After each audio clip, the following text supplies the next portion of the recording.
ഞാന് distance education choose ചെയ്യാൻ കാരണം നമ്മള് ഫസ്റ്റ് ഞാൻ ടി.ടി.സി കഴിഞ്ഞതാ. അതുകൊണ്ട് പിന്നെ ടി.ടി.സി കഴിഞ്ഞതിന് ശേഷം പിന്നെ ഒരു 3 വർഷം നമ്മള് കോളേജിൽ പോയി ക്ലാസ്. അപ്പൊ ഞാന് ഫസ്റ്റ് കുറച്ച് ദിവസം കോളേജിൽ പോയിരുന്നു. എനിക്ക് കിട്ടിയിരുന്ന NSS കോളേജ്.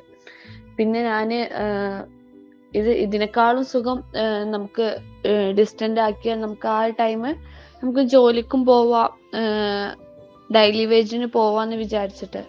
അപ്പൊ അത് വിചാരിച്ചിട്ടാണ് ഞാൻ മെയിൻ ആയിട്ട് ഡിസ്റ്റന്റ് എഡ്യൂക്കേഷൻ ചൂസ് ചെയ്യാൻ കാരണം.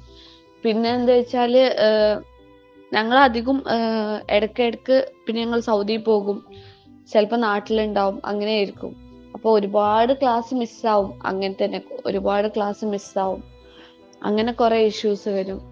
പിന്നെ പിന്നെ ലേൺ വൈസ് എങ്ങനെയാന്ന് വെച്ചാല് നമ്മള് പറഞ്ഞത് എൻ്റെ ഉപ്പന്റെ ഫ്രണ്ടിന്റെ മോള് ഇങ്ങനെയാണ് ചെയ്യണത്.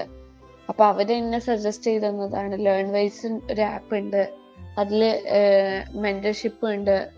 അതൊക്കെ അതുകൊണ്ട് തന്നെ അങ്ങനെ പേടിക്കണ്ടെന്നൊക്കെ പറഞ്ഞ് ആള് എനിക്ക് കോൺഫിഡൻസ് തന്ന്. അങ്ങനെയാണ് ഞാൻ ലേൺ വൈസ് ചൂസ് ചെയ്യാൻ കാരണം. പിന്നെ സത്യം പറഞ്ഞാല് എനിക്ക് നല്ല പേടിയുണ്ട്, കംപ്ലീറ്റ് ആവൂല എന്നുള്ളൊരു പേടി. പക്ഷെ പിന്നെ എവിടേക്കോ സംവേർ എനിക്ക് കോൺഫിഡൻസും ഉണ്ട് ഇത് കംപ്ലീറ്റ് ആകും. ഇങ്ങനെ കുറെ ആൾക്കാർ ചെയ്യുന്നൊക്കെ ഉണ്ടല്ലോ, അതുകൊണ്ട് തന്നെ ഇത് കംപ്ലീറ്റ് ആകും. പിന്നെ പിന്നെ ഇനി കാണാം.